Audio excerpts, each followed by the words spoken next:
Senior dari Jambi untuk Indonesia. Assalamualaikum warahmatullahi wabarakatuh. Apa kabar teman-teman semua? Alhamdulillah hari ini kita bisa main ke Kopi Broyat, tempatnya Pak Riko. Nah, ini saya sudah lama pengen wawancara beliau ini. Padahal sering ketemu. Ada sering ketemu. Ini ngomong-ngomong nih hostnya gantian nih. Biasanya sebelum Dimas kan. Ini katanya ini kebetulan dosen Dimas. Jadi gantian. Takut deh. Takut ya. Nanti ditanya bimbingan ya. Iya, jadinya kayak bimbingan jadi.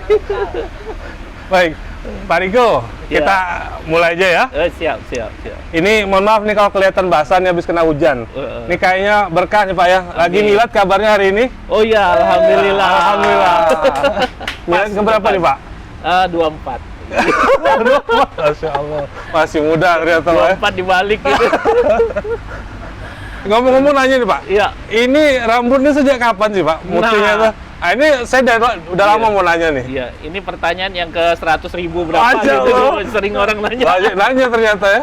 Jadi kalau masalah rambut uban ini, Ah. dari saya TK tuh udah mulai tumbuh 1-2. TK. Dari TK tuh udah mulai Masya tumbuh Allah. 1-2. Ah. SD itu mulailah tambah, tapi saya pakai obat ya, orang tua pakein obat kan. Biar agak hitam lah gitu ya. Gitu, itu bertahan lumayan tuh sampai SMA. Kuliah Terus muncul lagi. muncul lagi. Muncul lagi sampai lah sekarang. Jadi setelah merit, udah saya biarin aja lah.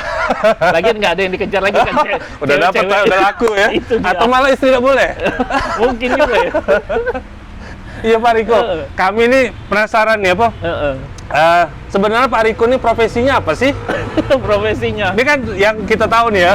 Kita tahu beliau ini dosen, Ya, dosen. wirausaha juga, Ya, betul. fotografer juga. Fotografer juga. Yang mana sih yang utama sebenarnya? Yang utama tuh yang mana ya? Bingung juga Iya juga, sebenarnya. iya. Tapi intinya gini, semua pekerjaan yang saya jalani itu intinya saya nikmatin. Itu. Saya nikmatin dan insya Allah hasilnya halal. Hasil Itu sih ya, itu. Artinya tiga-tiganya Pak ya? tiga-tiganya saling mengisi, karena saling berhubungan juga sebenarnya. Betul, secara betul. tidak langsung gitu. Ngajar di fakultas? Fakultas Ekonomi, Universitas Batanghari. Batanghari, jurusan Ya. manajemen. Manajemen. Jadi mau nggak mau langsung praktek di usaha. Itu prakteknya sebenarnya usaha dulu sebelum Usaha jadi dulu? sebelum jadi dosen gitu. Terus usaha bergerak di bidang pariwisata sebenarnya kan, lebih ke segmen situ. Betul. Nah, pariwisata juga butuh konten, foto dan sebagainya. Makanya nyambungnya ke fotografi. Jadi saling ngisi lah. Atau nggak mau bagi-bagi jangan-jangan? Orang semua. Orang semua. Iya. Ini penasaran, kita dulu sebenarnya latar belakang pendidikannya apa sih? Kalau saya ekonomi memang. Memang ekonomi. Ya, S1 di Jogja. Jogja, oke. Di Jogja tuh ngambil manajemen. Ayo silakan. Nah, ini dia. Ini. Ada iklan nggak apa-apa, tapi Ada iklan. iklannya enak nih. Iya betul. Ini spesialnya nih pisang goreng. Pisang Di goreng. Kopi Broyat. Terima kasih Ada Pak Riko. pesanannya. Iya. Oke. Lanjut Pak Riko, tadi kuliahnya di Jogja. Iya, kuliah Jogja S1 ngambil manajemen, kemudian balik ke sini udah lulus, bantu orang tua. Ada kesempatan untuk nyambung S2 sama. Jadi selaras sih ngambil manajemen pemasaran juga. Marketing. Lanjut di sana atau Enggak, di balik ke Jambi? Di Unja. Di Unja? S2. S2-nya apa? MM. Magister manajemen. Iya, magister manajemen. Setelah itu baru mulai usaha. Ya sambil usaha mulai merintis. Sebenarnya sebelum punya usaha yang pertama itu banyak sih yang dicoba ya. Biasa kan kayak gitu kan. Coba ini ternyata gagal. Coba itu juga nggak lama gitu. Artinya ini yang keberapa nih? Tempoyak sama Broyat? Waduh, yang keberapa? Nggak inget lagi. Banyak ya, ternyata nggak bisa langsung jadi juga Pak ya? Bener. Dari usaha-usaha yang gagal sebelumnya ya kita ngambil banyak pengalaman aja sih. Gitu kan. Itu juga sebuah modal ya. Betul. Jadi modal pengalaman ilmunya dulu Pak ya? Ilmunya, karena nggak selalu kita bisa ngelihat dari sisi finansial atau uang aja. Gitu. Tapi pengalaman tuh lebih berharga. Oh iya, mantap. Gitu. Jadi ngomong-ngomong Tempoyak ini mulai tahun berapa? Tempoyak dulu ya, sebelum Broyat ya? Iya, Tempoyak dulu. Tempoyak alhamdulillah 2007, 6 Januari. 6 Januari 2007. Iya. Itu fokusnya ke oleh-oleh Pak ya? Betul. Oleh-oleh. Sebenarnya pertama khusus kaos sih. Kaos. Jambi. Cuman semakin ke sini berkembang jadi pusat oleh-oleh. Oh gitu. Iya. Termasuk wisata juga tadi ya. Kalau nggak salah ada paket-paket wisata kalau nggak salah pernah lihat. Kalau paket wisata di Broyatnya. Oh di Broyat Nah, justru. kita coba di situ. 2007 tempoyak Broyat Broyat 2019. itu baru ya. Baru banget lah. Jadi di sela-sela itu sambil ngajar. Sambil ngajar, sambil motret. Kebayang kan ya gimana? Gimana bagi waktu ya Pak? Aduh, kalau bagi waktu, alhamdulillah ya, nggak tahu ya.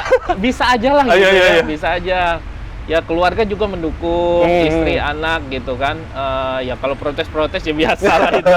Tapi di sisi lain masih ada waktu juga untuk keluarga, tentunya juga untuk pekerjaan alhamdulillah ya beres, gitulah. Oh gitu ya. Ini ngomong-ngomong kan Pak, kemarin kan sempat pandemi. Iya. 2019 ya, 2019 akhir, 2020. 2020 awal, Iya, Maret tuh ya. Iya. Sampailah, ya sekarang alhamdulillah sudah mulai reda. Bener. Bahkan ini udah mulai buka masker semua ya. Iya nih. Gimana Bapak waktu tuh ngadapin Pak, selama 2 tahun itu? 2 tahun, yang pertama pastinya ya bingung sih ya, karena ini belum pernah kejadian seperti itu. Tapi semakin kesini, saya nggak terlalu ngotot juga karena ini permasalahan bukan saya sendiri, semua orang mengalami. Hampir semua yang ngalamin. Jadi ya ngalir aja sih, ngalir. Orang nih sekarang ke arah mana gitu, ngikutin pemerintah nyuruh ini nyuruh itu, ya udah kita ngikutin aja lah. Kalau terlalu di awal juga kadang berpikir aku harus berpikir kreatif nih. Iya. Harus ganti apa produk atau apa gitu ya. Produk atau apa. Akhirnya capek sendiri gitu loh. Capek sendiri karena nggak stabil, kondisi di luar ini kan nggak stabil dan kita nggak tau belum menguasai kita kan produk nah. Di luar itu seperti apa dan kejadian seperti ini dulunya belum ada yang bisa kita jadi bahan pembelajaran. Itu yang jadi kendala. Misalnya kalau Krismon kan udah pernah gitu. Berarti kita harus seperti apa gitu yang harus kita jalanin itu kalau menghadapi. Nah, yang pandemi kemarin benar-benar blank gitu kan. Jadi yang lebih ngalir aja, tapi juga kita coba cari solusi sama-sama lah. Betul. Khususnya di usaha-usaha yang kita jalani. Pak Riko, ini kan belakangan yang sering kita lihat tuh postingan di Instagram sama Facebook Pak Riko banyak dipenuhi foto-foto. Ya, oke. Keren-keren. Juga kita tahu Pak Riko ada berapa kali ikut kompetisi fotografi. Iya, betul. Ini ngomong-ngomong gimana sih awal mulanya kok jadi ke fotografi gitu kan? Untuk di foto awalnya sih karena hobi. Hobi itu awalnya 2008 ya, masih zaman Kaskus, ingat nggak dulu Bang? Ingat Kaskus. Kaskus. Ya. Kaskus kan ada forum-forumnya tuh. Betul. Ikut itu? Ikut di situ ngeliat, ini asik banget nih, orang dulu motret pakai kamera namanya Lomo. Lomo tuh gimana Pak ya? Kamera sebenarnya lebih ke toy cam, kamera mainan gitu. Oh alah, iya ya. Kamera mainan, tapi hasil fotonya itu keren-keren, masih pakai film. Masih pakai film. Jambi masih ada lah, tapi udah mulai jarang.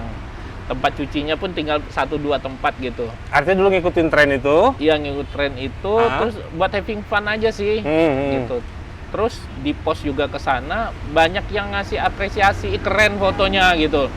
Dan ada 1-2 yang udah berani bilang ngefans sama karya-karya aku gitu. Di Kaskus itu? Iya, dan aku excited gitu. Wah, ternyata banyak yang apresiasi. Baru nyadar. Berarti sebenarnya aku ada bakat nih di sini. Nah, itu. Baru diseriusin. Nah, coba seriusin. Ada temen juga nih, karena dia punya kamera nggak pernah dipakai. Dia bilang, udah kalau kamu mau, kamu beli aja lah, ambil gitu kan. Saya beli sama dia.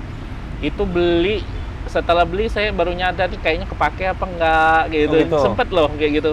Banyak nganggur di rumah. Iya, karena sebulan juga nggak diapa-apain tuh kamera. Karena dulu mau belajar susah, nggak kayak sekarang. Betul. Dulu harus kursus lah, atau cari apa. Akhirnya ketemu komunitas. Nah, apa komunitas apa tuh? Jambi Digital Camera Community, JDCC. Bapak yang mendirikan atau enggak ya? Jadi CC, iya. Dia udah dari 2007 ya. Saya kan 2009, 2010 baru gabung ya. Sama ada si Yudi ya, Yudi. Betul, Yudi Sadewa. Di situ juga tuh. Iya, dia disebut nih ya. Anak muda tuh, keren banget. Nah, dari teman-teman di sana lah saya banyak belajar ya. Meningkatkan minat dan bakat juga di fotografi. Iya, dari situ. Dulu kamera awalnya apa, Pak? Silakan. Iklan kedua, tapi iklannya enak. Iya nih. Ini kopi apa nih, Pak? Ini kopi dari Sumatera Barat. kopi Sumatera Barat Arabica. kopi Arabica. Iya, kopi Arabica dari Sumatera Barat. Ini Saya belinya, keren nih. tapi saya belinya di Jogja, salah satu roastery terkenal di Indonesia. Oh iya, Iya, keren. di Khusus situ. ya kita masukkan ke sini ya Ini biar produknya. teman-teman nyoba gitu. Nah, ini kalau penasaran langsung ke sini. Ya, istilahnya kalau di sini kopi tamu. Jadi, Kopi tamu? Iya, kopi tamu. Jadi ada kopi dari mana-mana yang enak-enak, kita sajikan di sini. Kemudian itu tukar-tukar. Tapi yang aslinya kan kopi kerinci harus tetap ada. Oh, Gitu loh. yang wajib kopi kerinci Iya, harus masuk. gitu. Oke, siap. Lanjut lagi. Tadi saya Iya. mana, Pak? Sampai- Kamera pertama. Kamera pertama Nikon D40. DSLR tapi sudah tuh ya? DSLR. D40. Iya, setelah yang kamera mainan tadi. Nah, D40 tuh masih entry ya, apa? Betul, Masih entry betul. Yang level. awal-awal entry level itu bertahan berapa tahun ya? Mungkin 2 tahunan lah. 2 tahunan. Ada rezeki saya upgrade. Upgrade. Yang itu kebetulan teman ada yang naksir. Jadi Dia- jual, dia tukar dia tambah pakai gitu ya? gitu.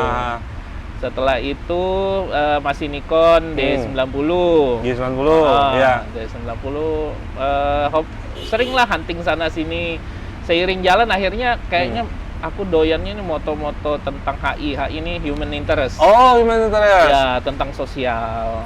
Makanya banyak Manusia. foto-fotonya di pasar, di Betul. tempat-tempat keramaian publik, Pak ya. Bener. Saya senangnya yang seperti itu. Interestnya ke situ memang Hmm. kayaknya. Kalau teman lain kan dulu hunting model, wah rame seru. Oke, lagi. saya ikut juga gitu. Tapi Buat kurang nyaman kumpul. mungkin. Atau gimana? Apa ya? Nggak Yang tahu bukan ya. minatnya di situ. Satu nggak minat situ, yang kedua juga mungkin nggak ada bakat ya, kurang Oh. bakat di situ. Di foto HI tadi kayaknya Lebih ke HI ya, human Benar, interest. human interest. Itu istilahnya, Pak ya. Iya. Kemudian setelah itu Bapak mulai ikut-ikut kompetisi. Ya, ikut-ikut lomba. Ikut lomba tuh dari 2010 sebenarnya. 2010. Ya, ikut lomba awalnya tuh bukan untuk mau menang-menangan, pengen mau nyuri ide. Orang ini bikin lomba ini kayak gimana sih?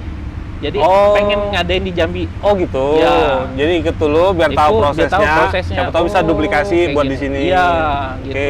Karena dulu komunitas di Jambi tuh aktif banget dan selalu bikin event-event kayak gitu. Makanya ikut lomba tuh sebenarnya lebih ke nyari-nyari ide aja sih buat acara-acara gitu, konsep. Tapi keterusan. Terusan 2010 tiap tahun ngikut akhirnya dan lumayan itu loh. 2015 barulah dapat rezekinya. Dapat di situ. juara, Pak. Juara 2 alhamdulillah. Juara 2 alhamdulillah nasional itu, Pak ya. Nasional. Boleh dikatakan nasional. Boleh. Pesertanya saat itu 2.000 orang. 2.000 orang. 2.000 orang. Itu ketat itu, Pak, 2.000 orang. Ya, Dari Jambi sendiri berapa orang yang ikut waktu itu? Wah, nggak terlalu mendata ya, tapi Nggak yang ikut ketemu ya? dengan saya mungkin ada sekitar 2-3 orang lah, gitu ya. Tapi nasional 2.000 tuh lumayan banyak tuh, Iya, Pak. on the spot itu. Jadi foto hari itu, selesai hari itu langsung dapat hasil hari itu. Artinya temanya nggak dikasih. Nggak tahu. Jadi pokoknya ada kompetisi gitu ya. Jadi pas datang hari itu baru Hmm. pas saat tema ini foto ini cepat dikasih waktu sejam gitu. Silakan Balik, hunting. ya. Nanti ada tema kedua, tema ketiga itu. Oh, keren Gitu, ya. ya. Tapi itu di Jambi, Pak. Nggak, Jakarta. Wih, bela-belain ya. Jakarta, Iya, namanya Canon Photo Marathon. Kan foto maraton. Itu sebenarnya event internasional karena ada di 11 negara kalau nggak salah. Salah Hmm. satunya Indonesia. Oh, jadi dia serentak. Nggak serentak, tapi serentak. tiap tahun di beberapa negara tadi ada. Indonesia salah satunya. Salah satunya Indonesia. Artinya maraton tuh itu tadi, Pak ya, beberapa tema. Mungkin konsepnya seperti itu. Ah. Kalau orang yang nggak tahu, oh ini motoin event Orang-orang maraton, lagi apa olahraga. kita lagi gitu. Iya, kadang kan Ternyata enggak. Nggak, konsepnya karena ada per tema tadi dan kita memang harus kayak dikejar gitu, dikejar deadline. Oh, karena dikasih waktu sejam harus Sejam. selesai, kemudian ada tema baru lagi, Iya, sejam betul. lagi gitu ya. Sejam lagi. Oh, Masya Allah. Ini udah berapa kali, Pak, ikut lomba? Aduh. Dan udah ada berapa kali dapat apa penghargaan? Kalau yang di Canon Marathon yang juara sih alhamdulillah 2 kali ya, 2015, Itu juara 2016, 2016 juara? juara 1, Masya Allah, mantap. terus Tepuk tangan lu ya. 2018 hanya 15 besar. Itu Boleh terakhir. besar. Itu terakhir ikut Terakhir ya. 15 besar. Tapi saya lihat juga sering diundang kan, Pak ya? Diundang untuk jadi narasumber. narasumber, Event-event diundang nasional. juga untuk acara-acara gitulah. Ya alhamdulillah lah, dari event-event tadi saya bisa berkenalan banyak fotografer senior, menimba ilmu dengan mereka juga. Nah, ilmu yang saya dapat dari mereka lah itu saya kembali sebarkan untuk teman-teman di sini. Masya Allah, keren.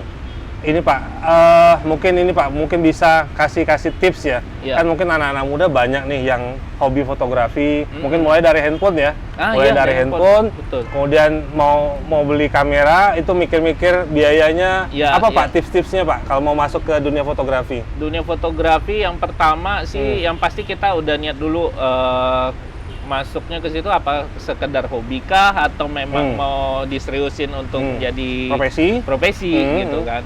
Kalau hobi sih nggak masalah, asal memang tidak mengganggu finansial kita aja gitu kan. Tapi kita butuh itu kan, butuh hobi gitu. Butuh penyaluran minat lah ya. Dan mungkin dari hobi ke depannya malah jadi profesi bisa jadi. Betul. Gitu sih. Paling itu yang pertama. Yang kedua masalah genrenya, kita minatnya kemana. Kalau di awal mungkin masih bingung, ya udah dicobain aja semua. Saya dulu kan juga gitu. Tiap hari ngikut temen ini, pagi ngikut hunting si A, siang ketemu si B, sore si C, itu yang beda-beda genre. Beda-beda genre, Ya. dicoba semua nanti Coba ketemu. semua. Dari situ baru kita ngerasa kayaknya aku cocoknya di genre apa, aliran apa gitu kan. Gitu banyak sih. tuh Pak genre ya. Banyak, dan semakin kesini tuh semakin beragam. Boleh nggak Pak sebutkan beberapa genre di fotografi? Kalau yang umum ya, ya. umum itu misalnya model itu termasuk juga portrait sebenarnya. Portrait. Kemudian landscape itu alam. Kalau aku kan HI ya, human interest. Kemudian juga ada arsitektur, still life. Still life. Kemudian ada sekarang ini lebih banyak bilang street photography. Street photography ya. Itu lebih ke jalanan gitu kan. Kemudian ada juga baby born. Nah ini termasuk industri yang baru ini. Baru ya. Dan lumayan Pak ya. Cuannya. Untuk kebutuhan pasti ada lah, pasar ada dan kayaknya pemainnya belum banyak. Ini mudah-mudahan dalam waktu dekat kita adain. Pelatihannya. Pelatihannya. Kita undang memang yang ahlinya di bidang itu, kita undang Jambi biar teman-teman di Jambi bisa belajar. Bulan-bulan apa Pak perkiraan? Insya Allah bulan depan. Nah, itu siapin pakai bayar ya Pak ya? Ada lah. Yang penting insya Allah mungkin tidak memberatkan. Siap. Tapi tidak memberatkan. Artinya tadi Pak, tipsnya siapin dulu dia maunya untuk profesi kah atau untuk hobi atau apa, tujuannya apa, kemudian genrenya nanti sambil jalan. Nggak masalah mulai dari kamera HP dulu. Tandanya apa kalau misalnya kita harus upgrade, itu biasanya kita udah nggak puas dengan yang kita pakai sekarang. Ini udah pakai HP kok kayaknya nggak dapet ya, gitu kan. Nah, itu tandanya berarti kamu harus naik gitu, naik dengan kamera yang lebih profesional. Masalahnya kalau cuma hobi Pak, nanti dari mana modalnya Pak ya? Nah, kalau bisa nyari dari duit juga di situ Pak ya. Kalau bisa dari duit. Banyak banget sekarang kita bisa jual foto secara online, kemudian jadi kontributor majalah-majalah dan apa gitu kan. Foto stok gitu Pak ya? Foto stok. Saya beberapa kali pernah juga diminta untuk kontributornya majalah aviasi dulu. Apa tuh? Penerbangan? Iya, penerbangan. Jadi mereka di Jambi nggak punya fotografer, nggak tahu dapat infonya ke saya. Akhirnya saya yang terjun ke bandara situ. Berapa kali motoin. Waktu bandara terminal baru ini, Angkasa Pura II yang baru? Iya, yang baru ini belum beroperasi. Jadi udah lama tuh ya? Iya, lama banget. Belum dibuka. Jadi kita pertama kali masuk liputan di situ. Keren. Iya, waktu masih landasannya baru mulai diaspal. Menara lama masih ada. Termasuk juga batik dulu Pak ya? Buku batik. Nah, saya merambah akhirnya ke situ. Karena itu termasuk juga HI ya. Akhirnya saya merambah lebih ke budaya. Saya memikirkannya tuh kalau nggak kita siapa yang mulai gitu loh. Foto sayang gitu, dengan talenta, dengan skill yang kita punya, sebaiknya kita bisa memberikan sesuatu untuk daerah kita gitu. Jadi saya berpikir merinding saya Pak. Jadi saya berpikirnya simpel seperti itu. Ya sudah, saya coba beralih ke foto yang genrenya ke budaya. Dan itu nyambung sama tempoyak sama Broyat, nyambung betul Pak ya? Banget. Pas betul ya? Pas banget. Sejalan gitu ya? Iya. Oke. Ini teman-teman, keren ya. Jadi artinya Pak Riko nih selain sudah menasional, juga sudah ini ya diapresiasi oleh berbagai pihak. Kita ngundang beliau jadi narasumber, jadi fotografer. Apa sih istilah tadi? Apa tuh? Kalau kita diundang untuk jadi fotografer kayak kontributor ya tadi? Kontributor dan sebagainya gitu. Mungkin ini Pak, terakhir mungkin ya. Oke. Tapi boleh hari mau nambahin lagi. Kira-kira kasih tips Pak untuk anak-anak muda ini. Biar ini Pak, kan anak-anak muda Jambi jangan sampai terlena gitu kan. Apalagi zaman sekarang HP ini luar biasa. Ini kita kadang gitu juga Pak ya. Betul. Gimana cara biar konsisten atau kita punya komitmen untuk kita meraih prestasi nasional. Itu Bapak mungkin bisa kasih tips pengalaman sama ini gitu. Oke. Nah, kalau untuk tips itu sebenarnya kendala seperti itu yang sering saya hadapi juga karena kita punya anak-anak gitu ya. Betul Pak, kita khawatir Pak kondisinya juga kayak gitu. Sering saya ngomong ke dia tuh, ke anak-anak saya, yang kamu lihat sekarang ini kamu nikmati gitu kan. Coba kamu berpikir kamu yang jadi yang menghasilkan konten-konten tadi. Betul. Jangan cuma nikmati terus. Jangan cuma jadi penonton aja. Bisa nggak gitu. Mulailah dari yang kamu suka aja gitu. Entah itu bagus atau enggak, itu nanti itu berjalan, namanya juga proses. Betul. Jadi sebenarnya mulai dulu dari apa yang kita suka. Mulai dari yang kita suka, oke. Kita suka, kemudian juga coba kita analisis ya, maksudnya nanti kita harus mencari sesuatu yang beda. Beda dari yang lain? Beda yang lain. Kalau skala kita nggak bisa langsung nasional, kita bikin skala yang lokal dulu. Di Jambi, mungkin di Jakarta ada, tapi Jambi belum ada. Kita coba bikin konsep itu pembeda dari yang lain Pak ya? Benar. Kita adopsi, tapi kita bawa ke lokalan kita. Nah, dari situ dengan sendirinya pasti yang nasional bakal ngelirik nih. Karena mereka kan pasti mencari yang dari lokal-lokal tadi gitu loh. Walaupun mungkin konsep sama, tapi konten kita yang tentang Jambi unik. Nah, dengan sendirinya nantilah. Yang penting juga konsisten. Ya, intinya berkarya itu having fun aja, nggak usah berpikiran, wah ini bakalan aku dapat berapa gitu ya. Uang dulu Pak ya, niatnya uang dulu. Apa istilahnya kalau di YouTube saya kurang cuan ya. Gitu lah. Mau cuan. Nanti Pak ya, nanti ngikut sendiri itu Pak ya. Itu bonus. Yang penting kita nikmatin aja sih konten kita itu. Apalagi kalau minat kita di situ, kita enjoy Pak ya. Enjoy. Dapat duit dari situ, alhamdulillah keren itu. Jalin juga komunikasi dengan follower kita atau penonton kita. Kita coba pancing-pancing dari penonton kita. Biasanya kalau dari penonton atau yang follower kita tuh masukan-masukan yang kadang kita nggak kepikiran.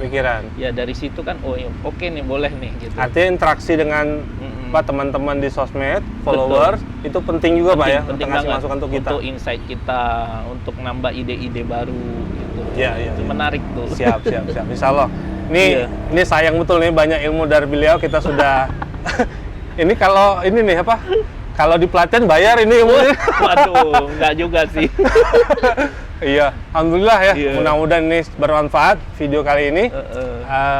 Ini temanya dari Jambi Indonesia, Pak Riko. Ini sesuai insya Allah tema sama Pak Riko. Mudah-mudahan bermanfaat nih. Mudah-mudahan bermanfaat. Jadi teman-teman nanti kalau ada masukan, siapa yang mau kita wawancarai atau kita ngobrol sama tokoh-tokoh yang memang sudah menasional, boleh. Mudah-mudahan makin banyak manfaatnya, makin banyak inspirasi untuk kita semua. Oke? Teman-teman sekalian, sahabat literasi, mari kita cukupkan. Kami ucapkan terima kasih ke Pak Riko atas kesempatannya. Salam dulu Pak, sukses terus insya Allah. Doakan kami juga. Salim Media Indonesia. Itu dulu kawan-kawan, terima kasih. Assalamualaikum warahmatullahi wabarakatuh. Waalaikumsalam.